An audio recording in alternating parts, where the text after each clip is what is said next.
Iran இதுக்கு மேலயும் பொறுமையா இருக்க முடியாது. பொறுமையா இருந்தாலும் இந்த பயலுக நம்மள விடமாட்டாய்ங்க அப்படிங்கிற முடிவுக்கு வந்தோனே, இஸ்ரேல நோக்கி ஒரு தாக்குதலுக்கு உத்தரவிட்டார்கள். அந்த தாக்குதல் அப்படிங்கிறது உத்தரவிட்டதிலிருந்து இவர்கள் லான்ச் வரையுமே பெரிய அளவு அத அப்படியே ஒரு படம் மாரி பண்ணி ஃபுட்டேஜஸ ரிலீஸ் பண்ணி விட்டுருக்கார்கள். தாக்குதல் எந்த அளவுக்கு அப்டின்னா, தாக்குதல் பெரிய அளவுக்கு தான். பாலிஸ்டிக் மிசைல் 181 அப்படிங்கிற ரேஞ்சுல கெளப்பி விட்டுருக்கார்கள்.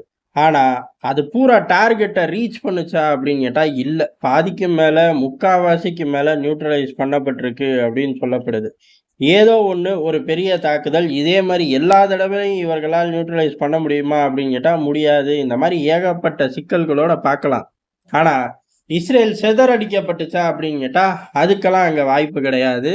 அவர்கள் வெற்றிகரமா தடுத்துட்டார்கள். ஆனா, ஒரு பெரும் போராட்டம் அப்படிங்கிறத ஈரான் நேத்து இஸ்ரேலுக்கு குடுத்துருச்சு. அது மட்டும் கிடையாது, வெள்ளை மாளிகையே கொஞ்சம் ஷாக் தான். ஏன் அப்படின்னா, பெரிய அளவுல ஆட்கள இறக்கிக்கிட்டே இருந்தார்கள்.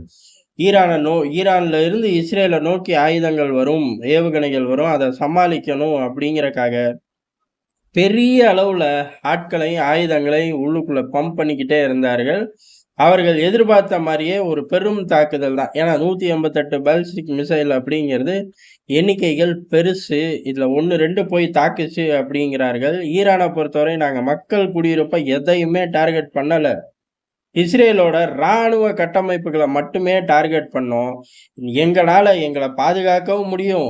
எதிர்த்தும் அடிக்க முடியுங்கிறத இஸ்ரேலுக்கு ரொம்ப தெளிவா காட்டியிருக்கோம். இதுக்கப்புறமும் சீண்டுனால், இல்ல இதுக்கப்புறமும் இப்ப செய்யக்கூடிய சேட்டைகள செஞ்சுகிட்டு இருந்தா, இஸ்ரேல் தரமட்டமாக்கப்படும் அப்படின்னு சொல்லி அறிவிச்சுட்டார்கள். இதே காலகட்டத்துல, இந்த பெரும் தாக்குதல் காலகட்டத்திலே இன்னொரு விஷயத்தையும் செஞ்சிருக்கார்கள். அதுதான் இப்ப ரொம்ப பதட்டமாக்கி விட்டுருச்சு நிலைமைய. என்ன அப்புட்ன்னா, இஸ்ரேலோட அணு ஆயுத மையத்து மேல கை வச்சிருக்கார்கள். ஹேக்கிங் மூலியமா கை வச்சுட்டார்கள். அங்க உள்ள டேட்டாக்கள தூக்கிட்டார்கள் அப்படின்னு சொல்லப்படுது. இஸ்ரேலே பெஞ்சமின் நெதன்யாகுவே அத பத்தி என்குயரி ஓடிக்கிட்டு இருக்கு. என்குயரி முடிவுல சொல்றோம் அப்படின்ட்டாரு. அப்ப ஏதோ ஒரு பிரச்சனை வந்திருக்கு. ஆமா தாக்குனாய்ங்க, நாங்க தடுத்துட்டோம். இல்ல தாக்கவே இல்ல, பொய் சொல்றாய்ங்க. இந்த மாரி ஸ்டேட்மெண்ட் தான் பலமா ஈரான் சம்பந்தப்பட்ட விவகாரங்கள்ல இஸ்ரேல் குடுக்கும். முதல் தடவையா இஸ்ரேல் என்குயரி ஓடிக்கிட்டு இருக்கு.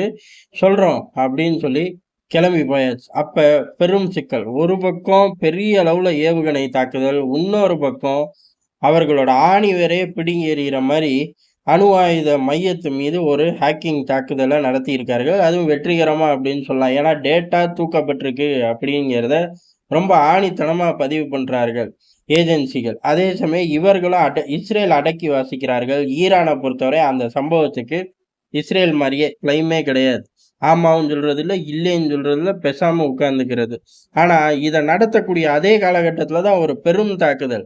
நாங்களும் பல முனைகள்ல ரொம்ப தீவிரமான ஏற்பாடோட தான் இருக்கோம் அப்படின்னு சொல்லி இஸ்ரேலுக்கு சொல்லிட்டார்கள். இந்த விஷயம் இனிமே அடங்காது. கொஞ்சம் பெருசா தான் வெடிக்கும். நெறைய நாடுகள் சிக்கறக்கு வாய்ப்பு இருக்கு இந்த யுத்தத்துக்குள்ள. இந்த யுத்தம் நீண்ட நாட்கள் நடக்கவும் அதிக வாய்ப்பு இருக்கு. ஏன் அப்படின்னா, இப்ப பதிலுக்கு இஸ்ரேலும் அறிவிச்சிருக்கு, நாங்க ஈரான தாக்குவோம் அப்படின்னு சொல்லி. அந்த தாக்குதல் பெரும் தாக்குதலா இருக்கும் அப்படின்னு சொல்லியிருக்காங்க. அதுக்கப்புறம் ஈரானால எதையுமே நெனச்சு பார்க்க முடியாதுன்னு சொன்ன கையோட ஈரான் பதிலடி குடுத்துருச்சு. நாங்க தான் எதையும் செய்ய முடியும்னு காட்டிட்டோம்ல. ஈரான் மீது ஒரு தூசி துரும்பு விழுந்தாலும் சரி, இஸ்ரேலே இருக்காது பாத்துக்க அப்படின்னு சொல்லி, அவர்கள் பங்குக்கு அவர்களும் ஸ்டேட்மெண்ட். இந்த இடத்துல அண்ணன் அமெரிக்கா என்ன பண்றாரு அப்படின்னா, அண்ணன் அமெரிக்கா தொடர்பு கொள்ள ஆரம்பிச்சுட்டாரு பல நாடுகள.